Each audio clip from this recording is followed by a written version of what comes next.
Buenas tardes. Les damos la bienvenida al noveno coloquio de investigación que organiza la Dirección de Investigación y Posgrado de la Universidad Nacional Rosario Castellanos. Mi nombre es Giovanni García Medina y seré quien modere esta mesa, titulada Desarrollo Socioemocional y Construcción de Identidades, perteneciente al programa de especialidad de intervención innovadora del docente en situaciones emergentes. Así pues, esta mesa está conformada por dos docentes comentaristas, a quienes tengo el honor de presentar. Nos acompaña la doctora Silvia Santiago Martínez. Ella es docente e investigadora del Laboratorio en Ciencias Sociales e Interculturalidad de la Universidad Nacional Rosario Castellanos. Pertenece al cuerpo académico Territorios, Memorias y Pedagogías, otras desde la interculturalidad. Agradecemos su presencia, doctora. También nos acompaña el maestro Jorge Alberto Chona Portillo. Es comunicólogo, antropólogo y pedagogo con un doctorado en pedagogía. Sus líneas de investigación son educación y cultura, comunicación e investigación hermenéutica narrativa. Agradecemos su presencia, maestro. Además de los comentaristas, dentro de esta mesa se encuentran estudiantes que presentarán sus avances de trabajo terminal, a quienes en un momento presentaré. Primero expondré la dinámica de trabajo. Cada estudiante tiene un máximo de 10 minutos para realizar la presentación de sus avances de investigación. Una vez que terminen, las y los comentaristas tendrán 10 minutos cada uno para realizar la retroalimentación que consideren pertinente. Les recuerdo que no hay réplica por parte de las personas estudiantes y que la retroalimentación la deben revisar, analizar y considerar con sus respectivos docentes, directores de trabajo terminal. ¿Tienen alguna duda? No. Siendo así, iniciamos la mesa de trabajo con la presentación de Leticia Vázquez Miranda, quien presentará su trabajo titulado Conecta contigo, desarrollo socioemocional para la vida y el aprendizaje. Adelante, Leticia. Sí.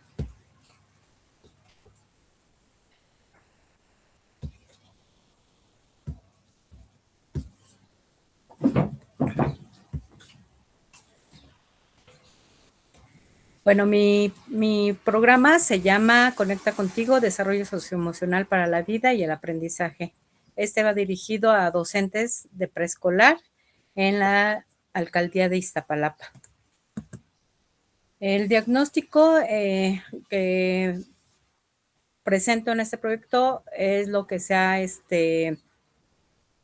intersectado dentro de la investigación: el estrés laboral crónico y desgaste emocional docente, dificultades de autorregulación emocional, ausencia de espacios institucionales de cuidado emocional e impacto negativo en el clima escolar y la práctica pedagógica. También tengo evidencias claves en la cual, se ha observado ansiedad, agotamiento e irritabilidad, desmotivación y pérdida de sentido pedagógico, conflictos en la convivencia escolar y malestar docente colectivo. El problema de intervención presentan estrés laboral crónico, desgaste emocional y desmotivación profesional. Las condiciones contextuales adversas, lo que es violencia, sobrecarga institucional y escasez de recursos, afectan su bienestar socioemocional y autorregulación emocional. La falta de programas de apoyo socioemocional docente limita el afrontamiento adecuado de estas problemáticas, impactando la práctica pedagógica. La justificación, podemos ver que el bienestar socioemocional del profesorado constituye una condición fundamental para una educación humanizada. Ante el incremento del estrés laboral y el desgaste emocional, resulta urgente fortalecer prácticas de autocuidado y atención a la salud mental docente, así como promover redes de acompañamiento y apoyo colectivo que favorezcan el bienestar personal y profesional. El enfoque del programa, tengo 4 variantes, que es la educación socioemocional, que todas estas van ligadas a la pedagogía humanista y crítica, derechos humanos y cultura de paz, la resiliencia y la no violencia activa. El eje y el objetivo de este programa es el bienestar socioemocional docente, y el objetivo es fortalecer el bienestar socioemocional docente para generar ambientes escolares saludables. Las competencias y saberes. Estas competencias las podemos ver con un autoconocimiento, regulación emocional, no violencia activa y relaciones empáticas. Y los saberes van relacionados también con los derechos humanos, la resolución pacífica de conflictos, dinámicas lúdicas y vivenciales y actitudes de respeto, empatía y autocuidado. La evaluación que se maneja en este programa, que se puede realizar las actividades, es referente a diagnósticos, saberes previos, formativa, que hay un seguimiento y una reflexión, sumativa, que hay evidencias y aprendizajes, y el impacto que mejora del clima escolar. Y Conecta Contigo, este programa reconoce al docente como sujeto de derechos, agente de cambio y que es pilar de la transformación educativa. Gracias.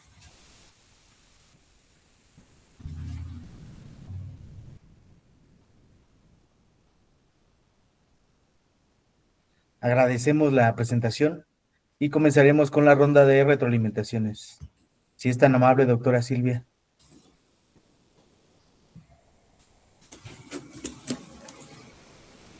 Muchas gracias.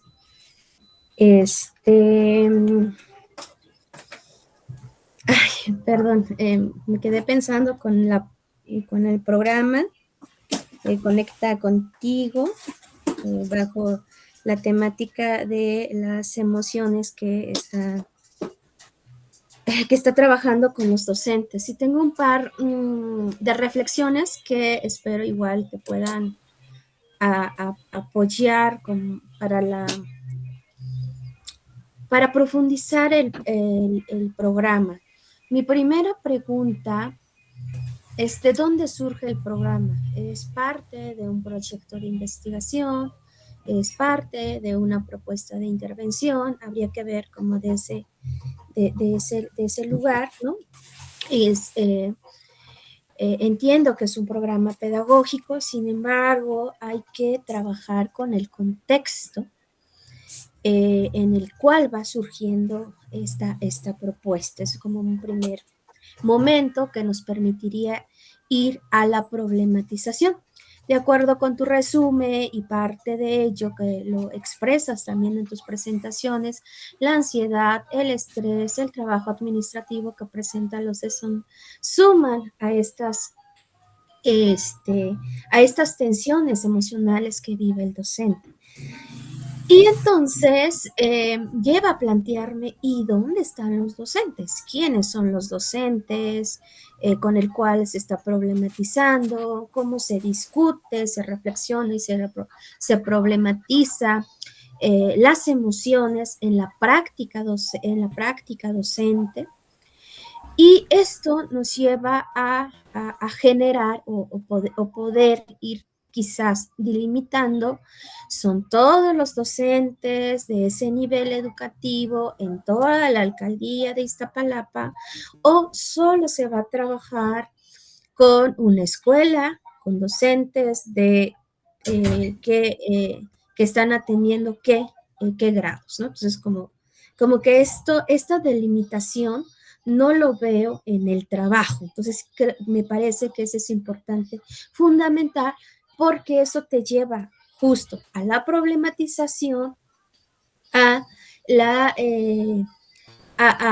mirar también a los docentes, como tú cierras esta parte de tu presentación, como sujetos, ¿no? Como sujetos que sienten, como sujetos que también expresan, como sujetos que a través de con ellos, a partir del diálogo, a partir de charlas, podemos ir generando una propuesta que permita trabajar las emociones para regular o trabajar temas de ansiedad, de estrés, de depresión, en fin, las emociones que tú hayas visto que son recurrentes y que es importante trabajarlos. Creo que en ese sentido pensaría bajo este esquema el trabajo, por lo que el contexto es muy importante y pues bueno, Esto nos lleva también a la delimitación del problema del trabajo. Veo ya un programa como tal y que está siendo estructurado. Entiendo que es la especialidad y eso también ayuda mucho porque la especialidad, si no mal recuerdo, tiene un enfoque más hacia la intervención. Por eso decía, es investigativo, es de intervención, porque eso nos ayuda a afinar también los objetivos del propio programa. Y bajo este esquema, pues el diagnóstico, tendríamos que mirar cómo se hizo el diagnóstico. Vuelvo a repetir, los sujetos, cuál es el lugar de los sujetos dentro de todo el proceso del trabajo que está generando, porque ahí habría una justificación pedagógica, política muy importante de la práctica docente en torno a este tema que se está planteando, en torno a este programa que busca justamente fomentar, hacer este conecta contigo en el desarrollo emocional para la vida y el aprendizaje. Esto me lleva a pensar en la parte metodológica y también pues me voy a apoyar con el resumen, que nos enviaste algo por ahí, que no lo vi ahora en la presentación y que sugiero que es importante retomar esta parte metodológica. Hablamos de diario de campo, estás hablando de charlas, de entrevista, y pues cómo ese trabajo de campo, toda esta, el trabajo empírico con las voces, con los sentires, con las emociones, con los pensares del docente, nos puede ir también delineando a ciertas temáticas que es de interés para los propios docentes. Y ahí te van a generar seguramente una serie de estrategias pedagógicas que te permitan trabajar las emociones desde una perspectiva crítica, situada, con aprendizajes colaborativos, que nos lleve también a romper ciertos esquemas de las propias o las malas prácticas de la educación administrativa que sobrecarga al docente. Creo que es un trabajo que puede dar mucho más de lo que ahorita tienes. Y esto, para ahondar a ello, sí te sugiero trabajar mucho el enfoque pedagógico del programa, porque no veo que tenga este enfoque pedagógico. Habría que situar desde este pensamiento crítico del docente, desde los territorios, desde los sentires y los pensares. Puedes trabajar incluso con el arte, ¿no? El arte es otra también de las expresiones y estrategias que se ha empleado ahora con los aprendizajes socioemocionales. Creo que es un trabajo que puede tener más, ¿no? Si lo podemos ir delimitando, situando y recogiendo, problematizando con los, en este caso, con los docentes. Eso sería todo de mi parte. Muchas gracias. Gracias, doctora. Si es tan amable, maestro Jorge. Muchas gracias. Voy a empezar con un desliz. Es que la guía que les mandaron es para investigación, no para investigación e intervención. Entonces ahí hay un problema que los estudiantes de alguna manera o lo consideran o no lo consideran. Y eso es para los organizadores, ¿no? Tienen que delimitar muy bien si la especialidad está basada en la intervención, entonces no puede ser un esquema de investigación, ¿no? Sí se investiga, pero se fortalece la intervención didáctico-pedagógica, por un lado. Por el otro, es verdad, Leti, no expusiste lo central de tu documento, ¿no? Porque quiero decir que Leti lo que hace es primero establecer, por eso se llama Conecta conmigo, ¿verdad? ¿O contigo? Ok, entonces, porque Contigo. justamente contigo, Conecta contigo, porque lo que hace es que ella observa desde su experiencia en penales, ¿no? cómo la infancia de alguna manera se ve violentada, se ve desatendida en la parte emocional. Y justamente a partir de ahí, de construir esa mirada, lo relaciona con los docentes.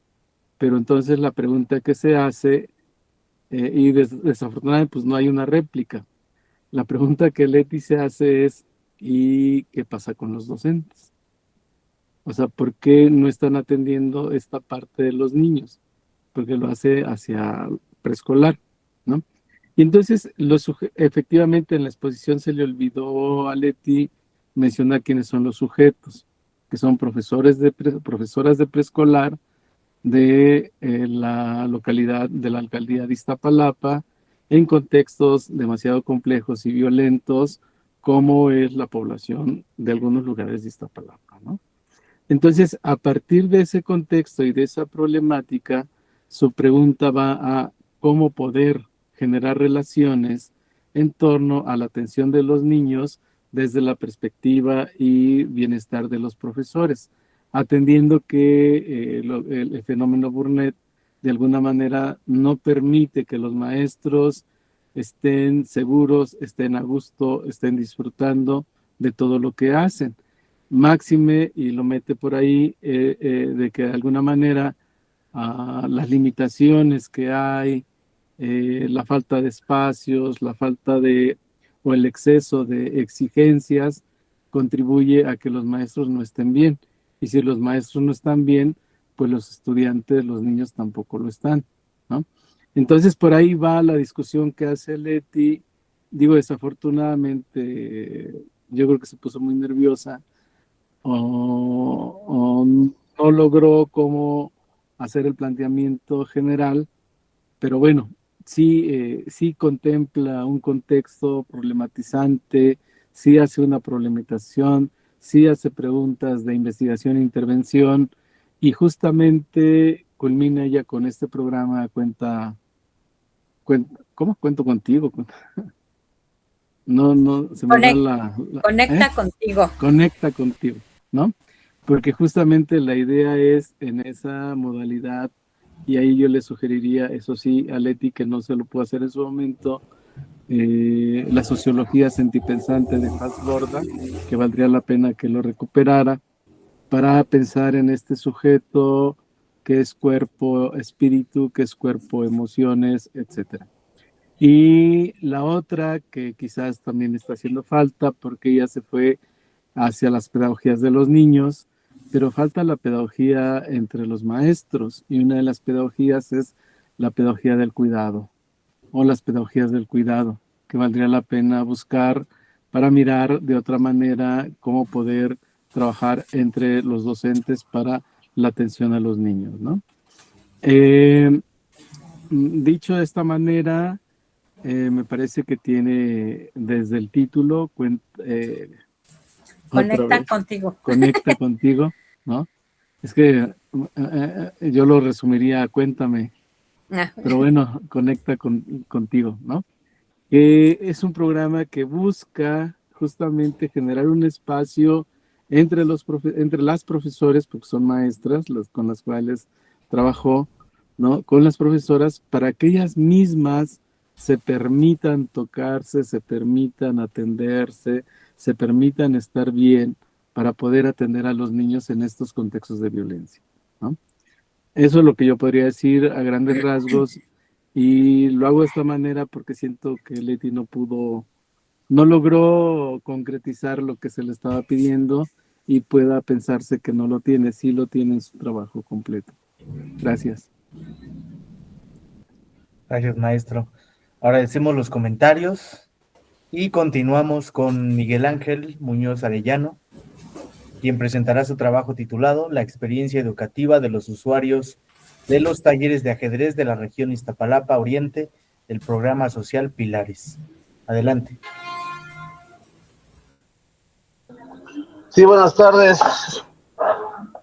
Soy Miguel Ángel, soy tallerista de ajedrez del programa Pilares desde hace ya algunos años, y surgió El interés o la duda por investigar qué pasaba con el ajedrez como herramienta pedagógica en estos espacios. Voy a presentar.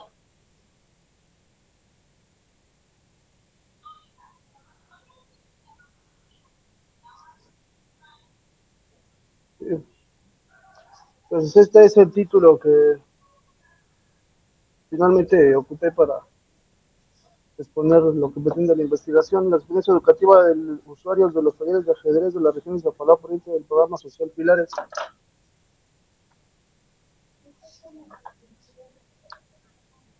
En resumen, el ajedrez es considerado una herramienta educativa que se encuentra presente dentro de nuestro programa. Se han realizado diferentes investigaciones sobre el tema, principalmente en contextos de educación formal. Hay diversas investigaciones, sobre todo en Europa, que ya lo tiene incluido en algunos de los países de un programa llamado Ajedrez en la Escuela, dirigido por Leoncio García. Siempre está la mayoría de veces basado en psicología educativa, por lo que resulta necesario investigarlo en espacios de educación no formal, así como desde la perspectiva de la sociología de la educación.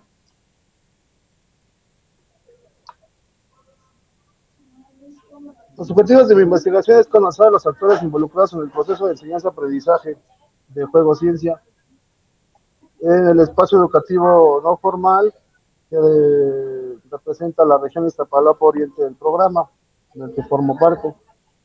Quiero comprender la experiencia de la participación en los talleres de los usuarios dentro de estos espacios, pero sobre todo analizar los vínculos pedagógicos inmersos en los talleres de ajedrez para reconocer la función pedagógica del juego desde la propia perspectiva de los actores involucrados. Como marco conceptual me baso en estos principales conceptos, que es el ajedrez educativo, la educación no formal y la experiencia educativa. Lo que mencionaba sobre que hay suficientes estudios científicos y experiencias internacionales que llegan a las mismas conclusiones, que donde se emplea el ajedrez como herramienta educativa se desarrollan habilidades intelectuales. Sobre la experiencia educativa, ese es el autor que he decidido, que es Francois Duet. La intervención sociológica intenta construir un espacio de análisis compartido entre los actores y los investigadores donde puedan cruzarse argumentos recíprocos en la medida en que los actores han sido armados por la experiencia del grupo. En esta parte me parece importante resaltar el trabajo de los demás docentes en el espacio del Pilares, en conjunto. Sobre la educación no formal, pues hay Salgue y Tamayo, se llama la pareja de autores que hablan acerca de eso. Y esta es la definición de educación no formal, que se encuentra fuera del ámbito de escolaridad obligatoria, con extensión limitada en tiempo y espacio. No podría decir ilimitada en el caso de Pilares. Y sin límite etario, esto es algo importante porque pues yo me estaba enfocando solo en usuarios de educación primaria, pero últimamente he encontrado que hay demasiadas personas de otros niveles, como de la secundaria o de bachillerato o de universidad, o personas que trabajan. Creo que es importante también estudiar el caso.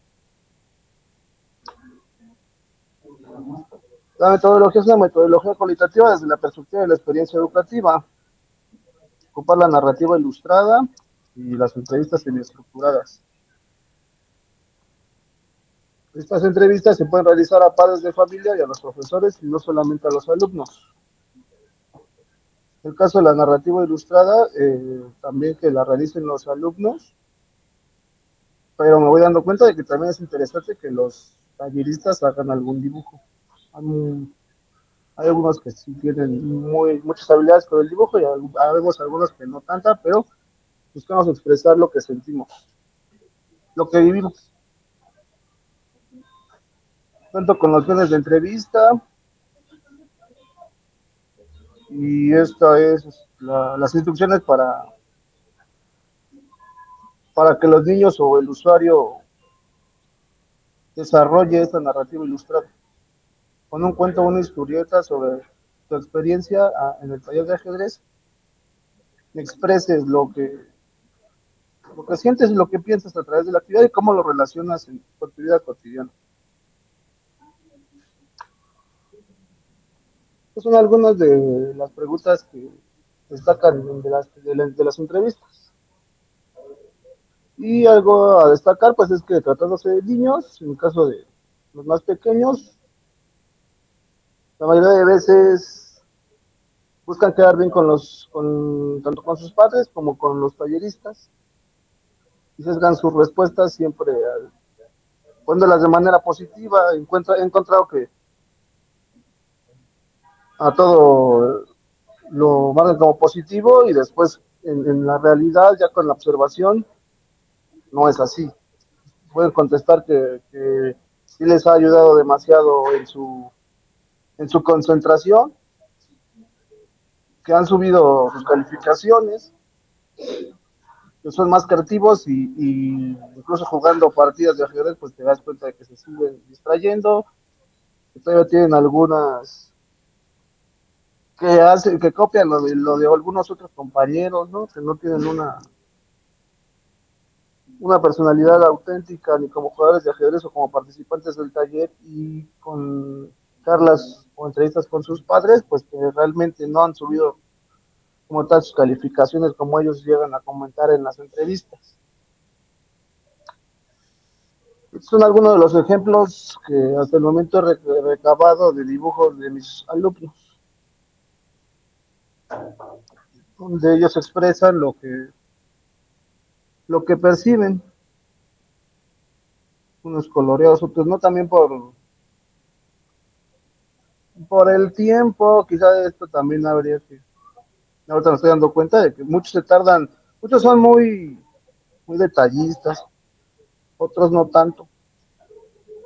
Nos tardaron toda la sesión en hacer solo el tablero, y también puede como la edad de los usuarios, ¿no? Cada tipo de trazos, el usar pluma o el usar lápiz.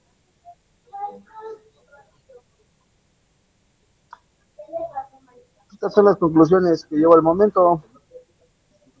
Para el enfoque psicológico, en lo que se han centrado las investigaciones sobre esta actividad.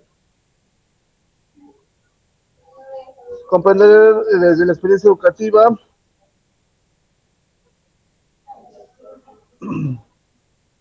la experiencia de aprender y jugar ajedrez en los talleres de pilares. Incluye tanto a los alumnos como a los talleristas, pero también a los padres de familias. La presente propuesta de investigación busca aportar conocimientos sobre cómo el ajedrez, a través de estos espacios educativos no formales, constituye ambientes integrales de aprendizaje más allá del aula, que buscan complementar la acción de la educación formal.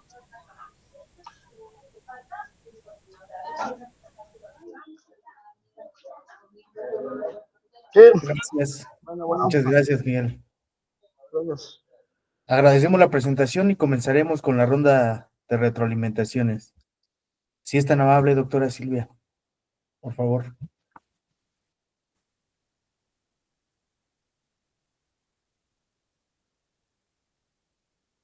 Gracias. Es que me quedé pensando en un autor y por eso tardé en prender el micrófono. Muchas gracias, Miguel, ¿verdad? Es el que participó por la presentación. Creo que por el tiempo voy a ser muy puntual en mis comentarios y sugerencias para el trabajo.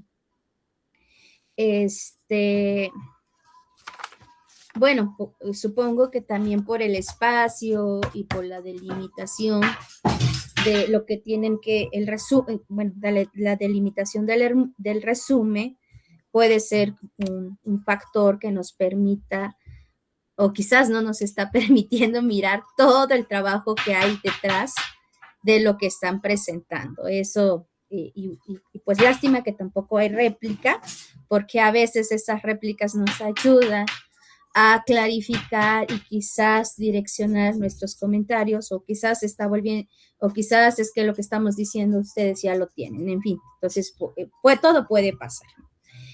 En principio,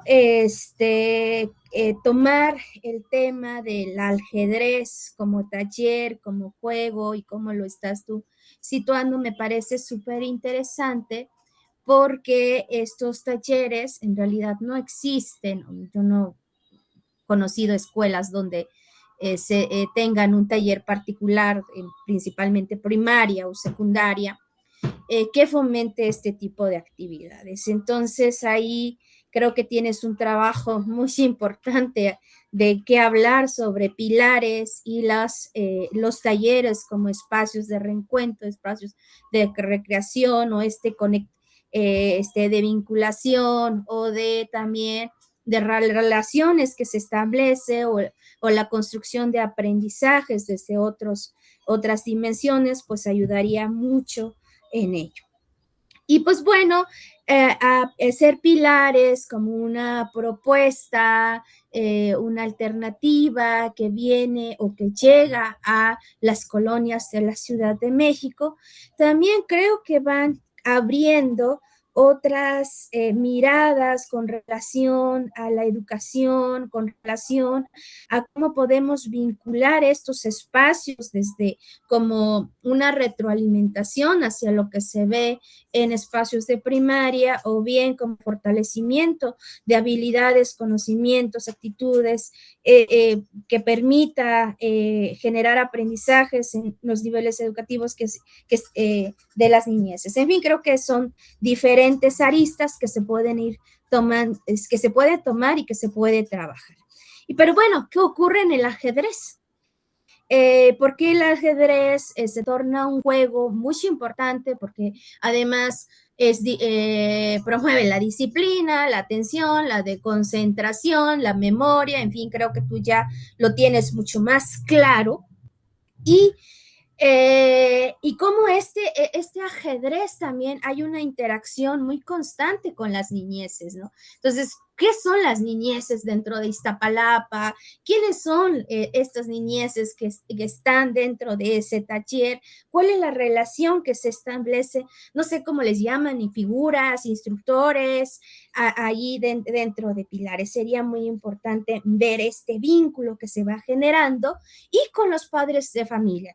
Esto porque dentro de tu propuesta metodológica estás hablando también de estas entrevistas que has realizado con los niños que asisten a esos talleres, con los padres de familia.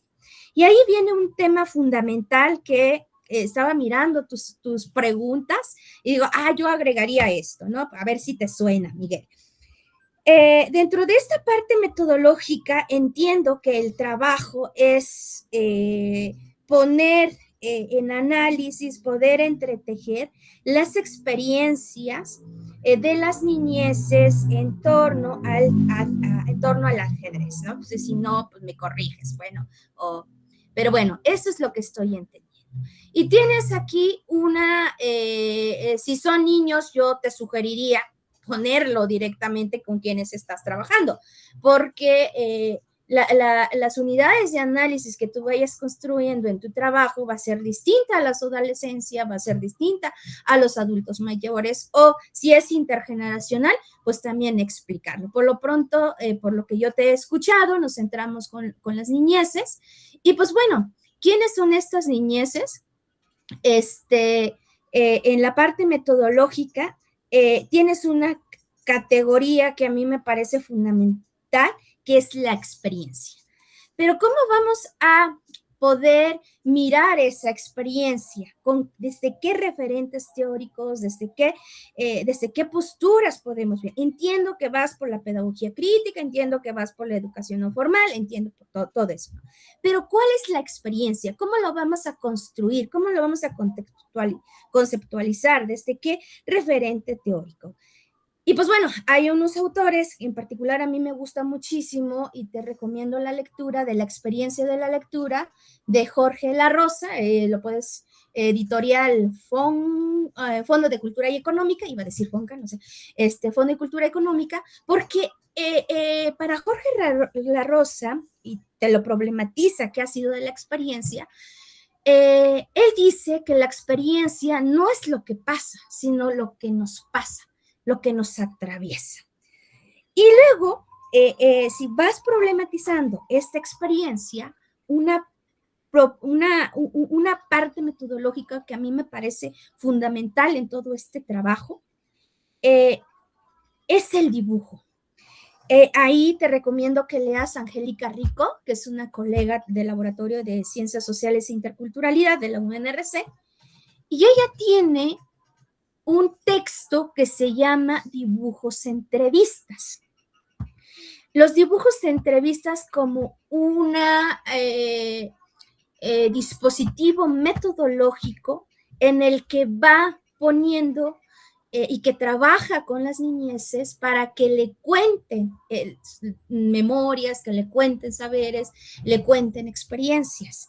Y creo que ahí tienes todo un espacio, un campo de trabajo que te va a permitir qué le significa a la niña o el niño que va a este taller de ajedrez.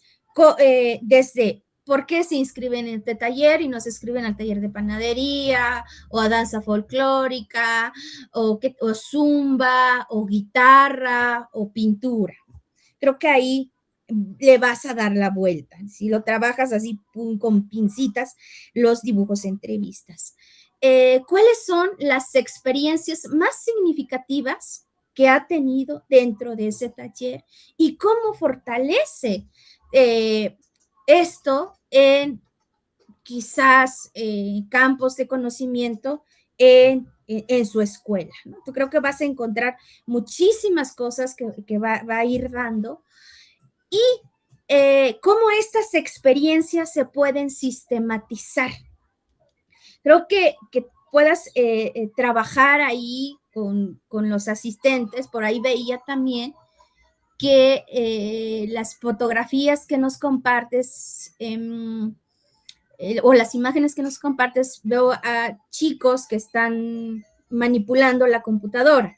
Ahí también puede haber otros indicios, si es el juego de ajedrez a través de computalizadas o son interactivas en contacto a contacto. Creo que ahí también hay otras cosas que puedas ir encontrando. Creo que eso nos va a permitir construir toda esta sistematización de experiencia, por lo cual me hace fundamental, importante, y antes de que se me olvide,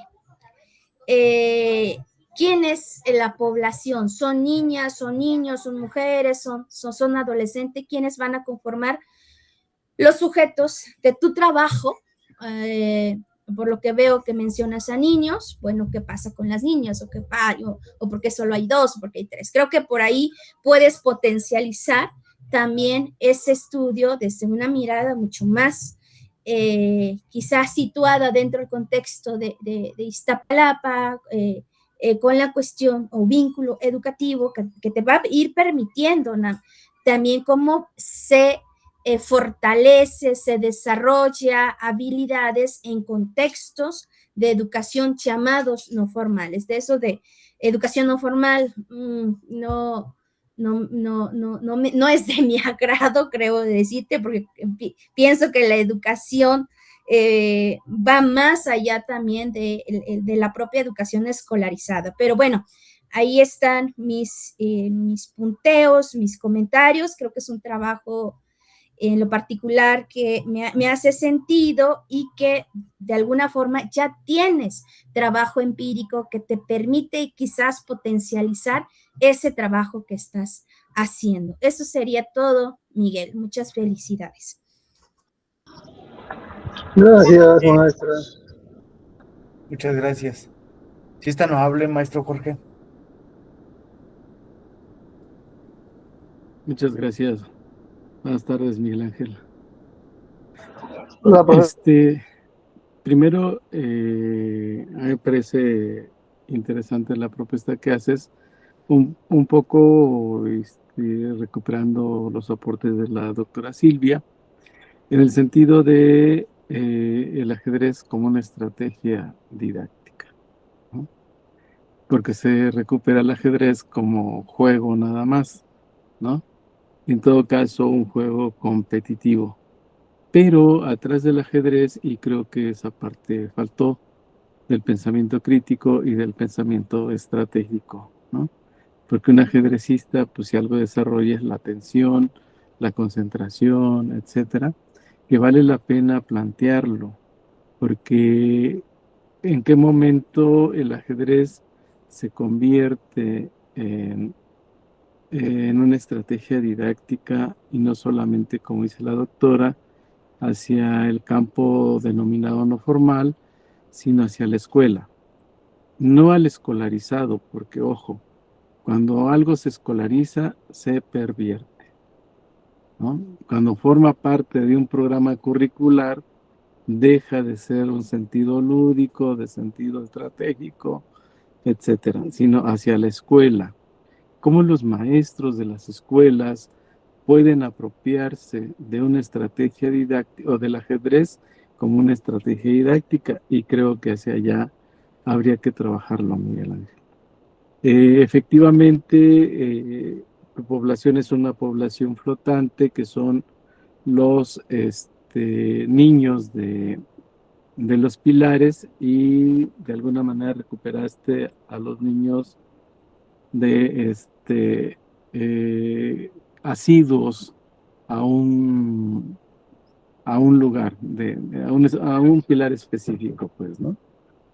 Y que tu dimensión fue, pues, niños de escolaridad primaria, prácticamente.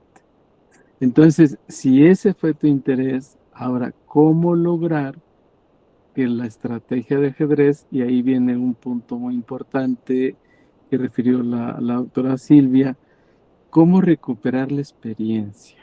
Tú hablas de la narrativa, pero falta cómo esa narrativa, tu encuesta de satisfacción, tus observaciones son muy interesantes, pero les falta analizarlas, ¿no?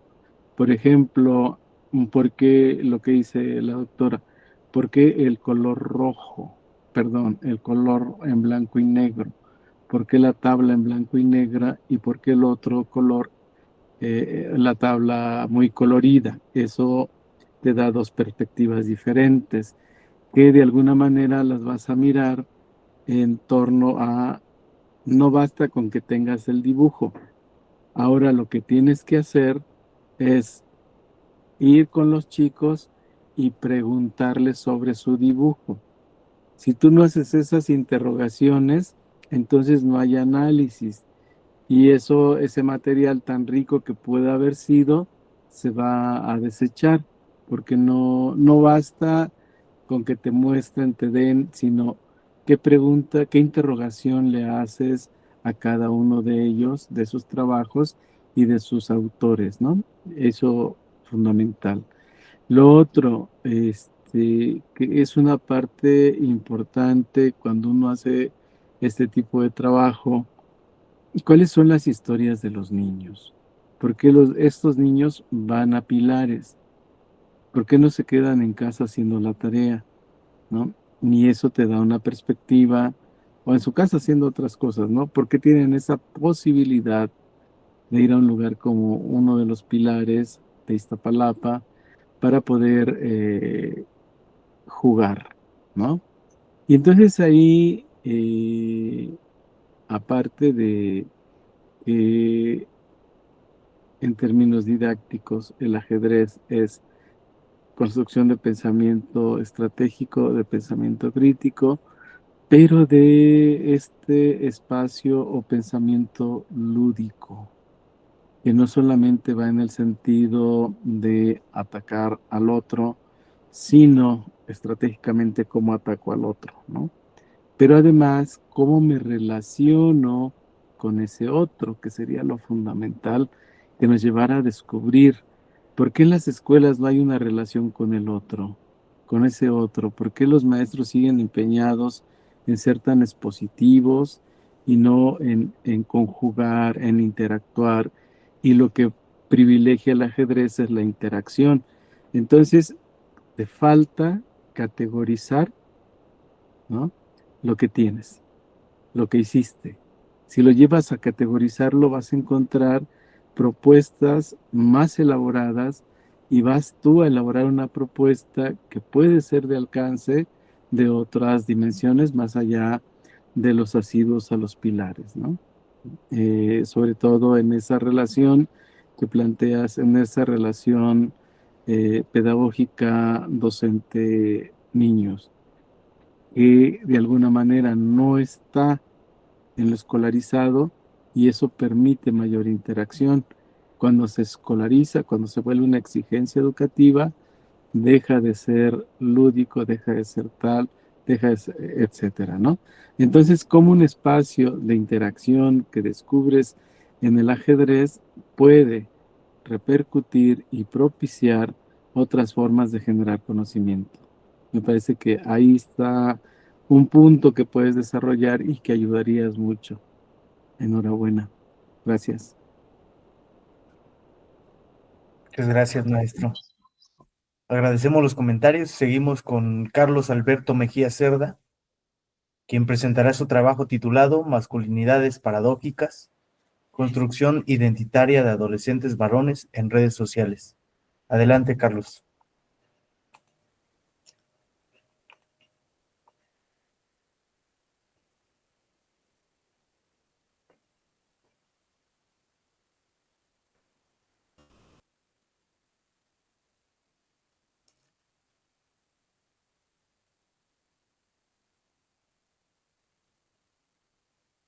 Segundito.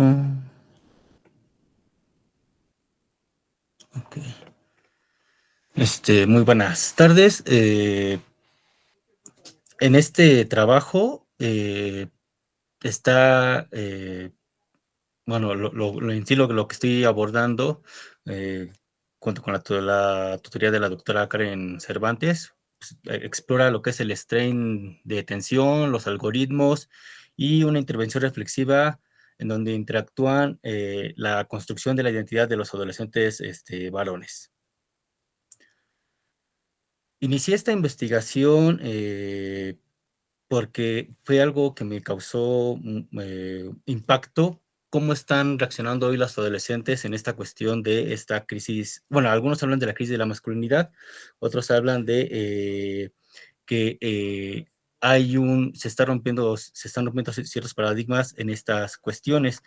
Y hoy los adolescentes no hallan el cómo ser, o no hallan un sentido al ser hombre, ¿no? No todos, algunos. O sea, hoy en día en las redes sociales está creciendo mucho esta cuestión de querer regresar al hombre tradicional, por un lado, y por otro lado se está llevando a una cuestión de el hombre como una de construcción en esta sociedad, ¿no? Y algo que a mí me causó mucho esta cuestión fue esta frase que menciona Pierre Bourdieu, ¿no? Que de la violencia simbólica se ejerce con la complicidad tácita de quienes la padecen porque están estructurados por las mismas estructuras.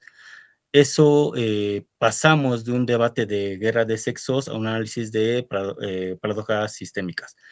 Yo inicié, y aquí por eso también lo pongo como un cambio fundamental, yo inicié esta investigación primero abordando teóricos masculinistas, ¿no? Warren Farrell, Daniel Jiménez, Christina Hoff Sommers, en donde yo buscaba validar ese tipo de situaciones. Sin embargo, esta intervención me llevó también a mí a un cambio, a ver que estas visiones, verlo desde una perspectiva de género feminista, como puede ser O'Connell, o verlo desde Warren Farrell, desde una perspectiva masculinista, solo polarizaban, ¿no? Entonces decidí optar por un cambio de marco teórico, ¿no? Dejé eh, que los chicos me guiaran, ¿no? Que los jóvenes me llaman en esta investigación.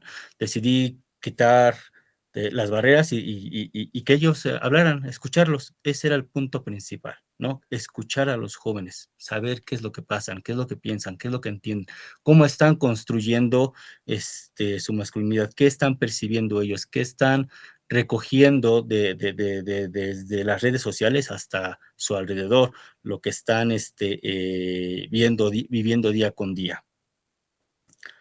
Entonces, el problema central, ¿no? Que es una paradoja, ¿no?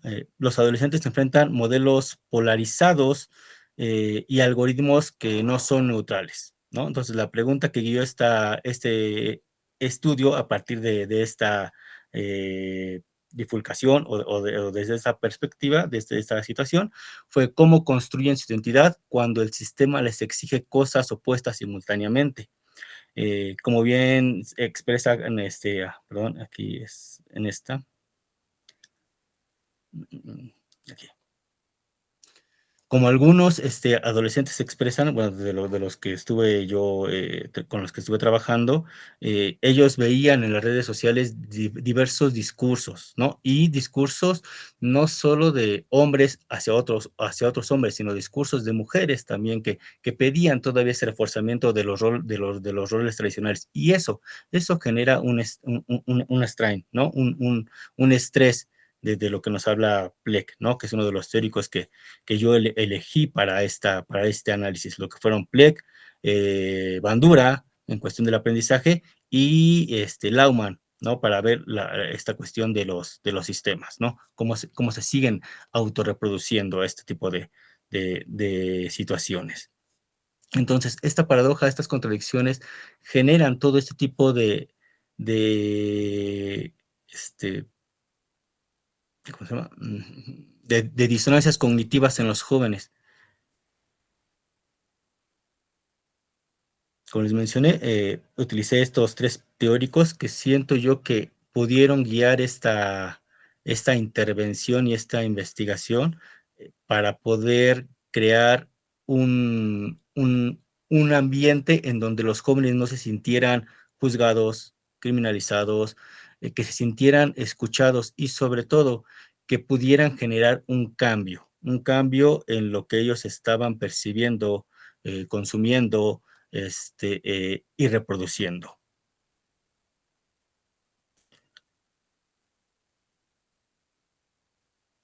Aquí, bueno, Pleck, bueno, es para entender el dolor, ¿no? Como este strain, este estrés, ¿no? Esta tensión de rol, no como una debilidad, sino como algo se les está generando. Bandura, pues para analizar cómo modelan su conducta y cómo cómo la contradicción afecta su autoeficiencia, y pues Lauman, ¿no? Para comprender que las redes sociales son sistemas autopoéticos, ¿no? Que perpetúan este ciclo sin necesidad de una conspiración consciente. Entre los hallazgos, uno de los primeros hallazgos que encontré es un cambio epistemológico, ¿no? En el pretest los chicos internalizaban la culpa: yo estoy mal, no me escuchan, tengo que reprimir mis emociones porque no hay alguien más que responda a ellas, ¿no? Y ya en el post-test lograron internalizarla, ¿no? Lograron entender que no había una culpabilización como tal, sino que pudieron entender que era un patrón sistémico. Entonces pasaron de sentirse defectuosos a entender que el entorno es el que genera la paradoja. Este cambio redujo significativamente su ansiedad. Otro hallazgo de estas 3 paradojas es donde ocurrió mucho este cambio, ¿no? Por un lado estaba la fortaleza versus la vulnerabilidad, ¿no? Algunos jóvenes se sentían invalidados y dejaron de culparse, ¿no? Otra paradoja que se detectó mucho fue la de proveedor versus la realidad, ¿no? Esta cuestión no, tú debes de tener dinero, debes de ser exitoso para cumplir estas metas, versus realmente qué se puede cumplir sobre eso. ¿no? Y la validación versus la autenticidad, ¿no? Entendieron que en redes sociales hay un performance de personajes que buscan, sobre todo, más que nada, pues, monetizar, generar polémicas, y que realmente no buscan un bien para la construcción de una identidad, sino un bien específico para cada quien, ¿no? En cuanto a los algoritmos, se revela el papel del algoritmo, existe un ciclo vicioso, el adolescente busca identidad, el algoritmo le muestra contenido polarizado para generar engagement y eso fragmenta su identidad. De los 5 de los 8 participantes modificaron sus hábitos digitales, dejaron de seguir cuentas tóxicas y empezaron a buscar contenido que promovían la salud mental, rompieron su propia burbuja del filtro. En cuanto a los cambios cuantitativos, los datos respaldan esta transformación. Se observa en la tabla la comprensión sistémica subió 5 y lo más importante, la culpabilización personal bajó, ¿no? Destacan los casos de Kevin, cuya presión emocional bajó 4 puntos, y de otro chico que se llama Axel, ¿no? Cuya culpabilización se redujo drásticamente. Esto confirma que entender el sistema alivia la carga individual.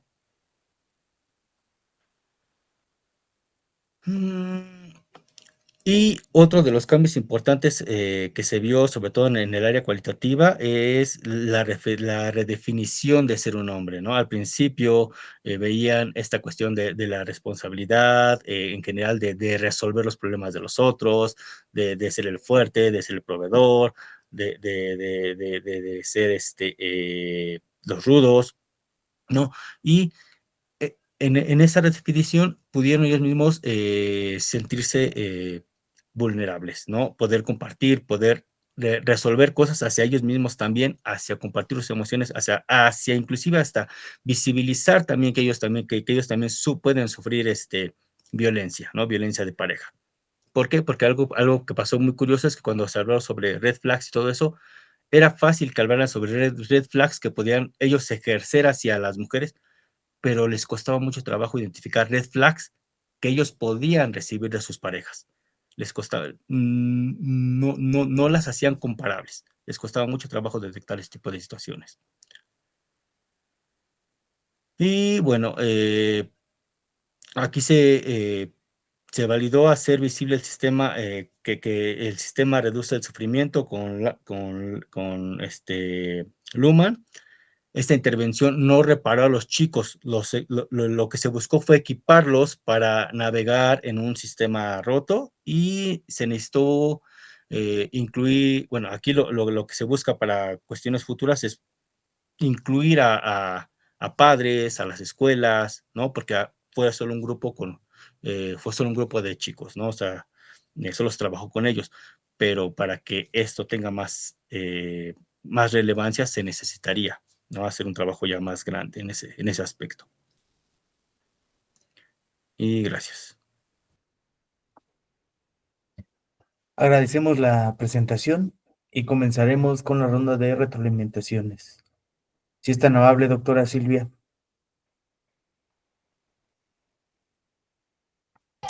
Sí, muchas gracias, Carlos Alberto, por la presentación. Veo que tienes ya una discusión teórica muy completa. Nada más ahí preguntarte, o sea, lástima que no existe la réplica, pero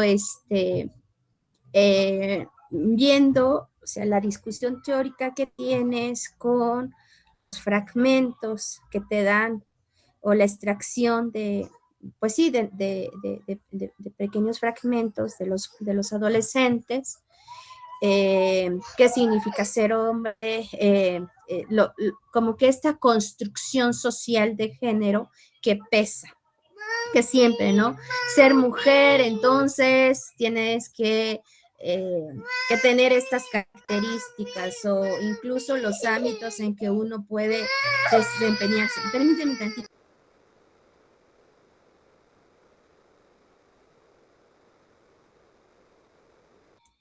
Ajá, decía, parece que cuando abro el micrófono empieza a llorar y cuando cierro. Sí. Perdóneme.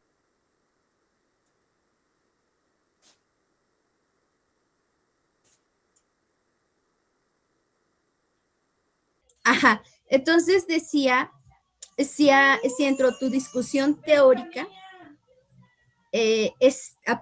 ¿cómo lo discutes el género? ¿Cómo lo llevas también hacia la reflexión de lo que pasa con la masculinidad? Considerando que el género es una construcción social, ¿no? Que nos ha definido como hombres y mujeres qué tenemos que saber, qué tenemos que hacer, en qué espacios nos tenemos que desenvolver, en fin, ¿no? Creo que es eso. Aunado a ello, con todas las tendencias ahora de masculinidades, pues viene esta relación, ¿verdad?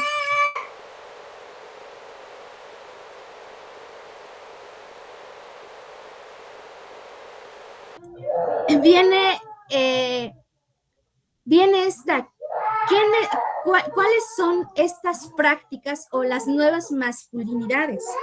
¿Desde dónde viene, no? Ahí la familia, ¿cuál es el lugar que le das en tu trabajo, ¿no?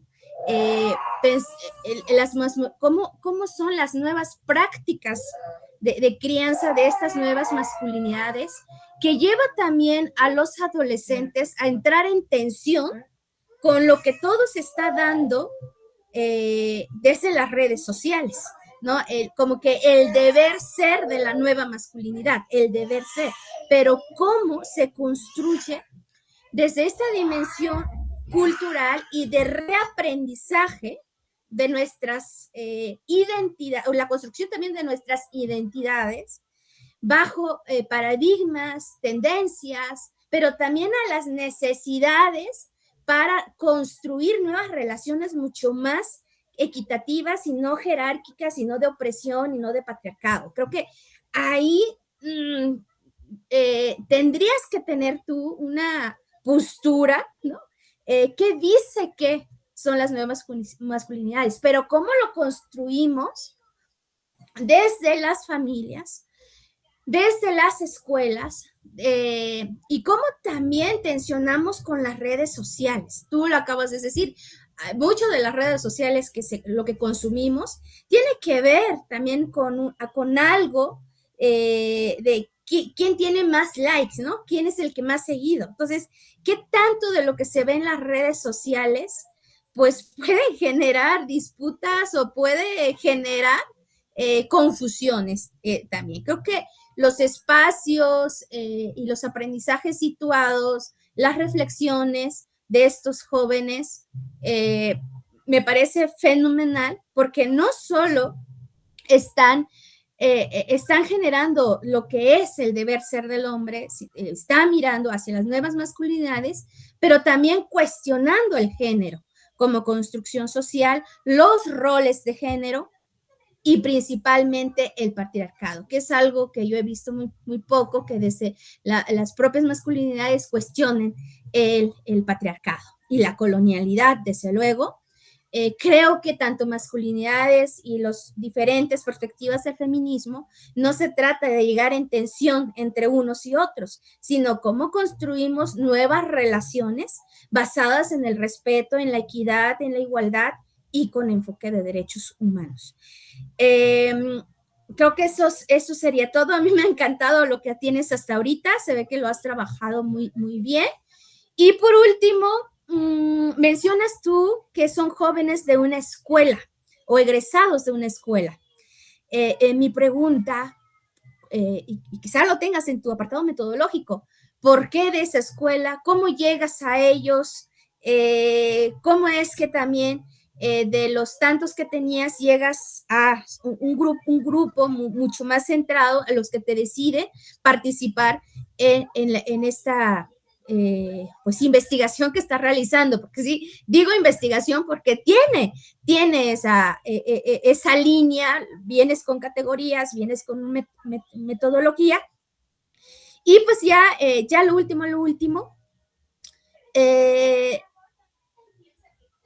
¿cómo puedes sugeriría que lo trabajes muy puntualmente desde las narrativas. Creo que es algo que te puede dar mayor alcance. Y también como estas perspectivas que nos permiten mirar, ¿no?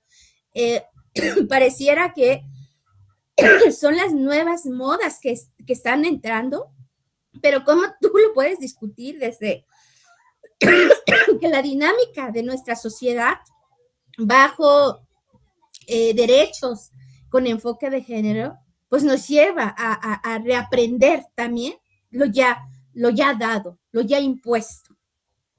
Creo que ese es lo que te podría decir, Carlos. Muchas gracias. Gracias. Muchas gracias, doctora. Si es tan amable, maestro Carlos. Maestro Alberto, por favor. No, que hable Carlos. Sí. No es cierto. Efectivamente me sumo a lo último que dijo la doctora. Es un trabajo muy interesante, ¿no? Sobre todo en la sociedad actual, y lo voy a decir con todas sus palabras, donde el neoliberalismo nos ha robado el alma, ¿no? Es decir, no somos si no nos reconocen, ¿no? Y entonces, justamente ser popular en las redes sociales es sinónimo de reconocimiento. Y esta tendencia se aceleró en la pandemia, ¿no? Que justamente se trasladó la parte presencial a la parte virtual y hoy es lo que rige, ¿no? Entonces, en ese sentido, me parece que la discusión teórica está bien, pero lo que nos está haciendo falta, Carlos, es mirar la masculinidad o la paradoja masculina o las masculinidades paradójicas desde la fenomenología. Es decir, cómo se constituyen en un fenómeno que necesitamos explicar, comprender, ¿no? Y entonces, si recuperamos toda esa teoría que tienes desde el enfoque fenomenológico interpretativo, vas a lograr mucho más elementos, porque tú eres un profesor de psicología universitario, ¿no? Pero siempre has querido, hasta donde sé, y voy a entrar como antropólogo de chismoso, siempre has querido dar clases en educación básica, sobre todo en secundaria, por el interés que tienes con los jóvenes adolescentes, ¿no? Entonces, esa parte de tu interés, no la trabajamos, pero sería muy interesante trabajar el interés que tiene cada uno de ustedes por la propuesta que están haciendo. Porque al trabajar esa parte, ese vínculo, vamos a encontrar muchísimas cosas, preocupaciones que tienen ustedes por lo que están tratando de trabajar. Quizás vivencias que ya tuvieron, personales o que les contaron, etcétera, y que de alguna manera sí efectivamente nos están haciendo falta. Tus herramientas muy buenas en el trabajo extenso, muy, muy bien desarrolladas, pero creo que nos está haciendo el enfoque que dice la doctora, ¿no? ¿Cómo lograr esas narrativas? ¿Cómo lograr que los chicos narren sus situaciones desde la perspectiva de la escucha? Porque eso es fundamental. Tú dices, es que ellos quieren ser escuchados. Efectivamente, la sociedad de lo efímero en que vivimos, todos buscamos ser escuchados, ¿no? Y generalmente no hay quien quiera escucharnos, ¿no? Siempre quieren hablar, hablar, hablar, pero no escuchar, porque implica muchas cosas. Entonces, si sumamos este enfoque fenomenológico y un poquito, tienes toda la teoría desarrollada, pero en el campo psicológico. Pero si le agregas un poquito lo pedagógico, en términos de esas pedagogías de la escucha, esas pedagogías de la atención, creo que tu trabajo sería mucho más brillante, ¿no? Entonces, digo, me gustaría que esto que ya tienes lo pudieras potenciar un poco más en ese sentido. Yo no sé si haya posibilidad de que esta población de secundaria, de tercero de secundaria, con algunos que tú consideres, puedas hacer una entrevista a profundidad o una entrevista de historia de vida, como para ver un antes, un durante y un después, porque justamente de las frases que recuperas de los chicos, quiero acordarme de alguna, pero tienen que ver con esa angustia por ser lo que se es, ¿no? Entonces, me parece que ahí le das al clavo porque el hoyo negro de la educación no está en básica ni en superior, está en el tránsito de secundaria a la universidad, es decir, en el bachillerato. En estos jóvenes que desertan, que no quieren seguir, que no quieren, están inestables, etcétera. Y me parece que no hay estudios suficientes sobre esta parte, ¿no? Entonces, me parece que tu trabajo, desde estas perspectivas que te estamos planteando, pudiera enriquecer y ser una propuesta más innovadora. Ojalá y decidas asumir ese reto junto con tu tutora, ¿no? Digo, uno puede terminar y certificarse y todo, pero decía una profesora del DIE, las tesis terminan y se entregan, la investigación no. Entonces, digo, es como una invitación, Carlos, a que esta investigación que estás haciendo le des otros elementos y te avientes al doctorado. Pues muchas gracias. No, muchas gracias a los dos. Excelentes aportaciones y sí, espero yo poder seguir con esto. Gracias. Muchas Ahí gracias. te mandé un mensajito, Carlos. Puedes revisar a Rita Segato, Pedagogías de la Crueldad. Creo que ahí tienes por lo que decía también el maestro, ¿no? O sea, la parte pedagógica se desdibuja en todo esto. Y yo creo que puedes mirar, ¿no? Y más no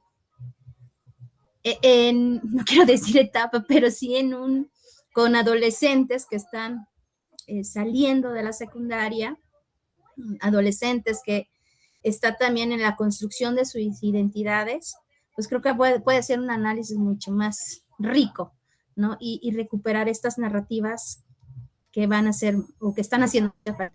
Perdón, ya me callo. Perdona. No, adelante, doctor. Los que no pueden hablar son los alumnos.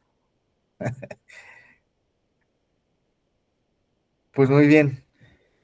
Excelente mesa. Voy a dar cierre. Agradecemos la presentación de las personas estudiantes, así como la participación de las y los comentaristas, y su asistencia a este 9º coloquio de investigación del posgrado de la Universidad Nacional Rosario Castellanos, donde se están presentando 92 trabajos de estudiantes en 27 mesas diferentes, que serán retroalimentadas por 53 expertos académicos de diversas instituciones educativas de profesional, tanto nacionales como extranjeras. Les reitero nuestro agradecimiento, otro modo de ser humano y libre, otro modo de ser. Buenas tardes. Hasta luego, gracias. Muchas felicidades a Leticia y a los dos compañeros. Saludos. Muchas gracias, hasta luego.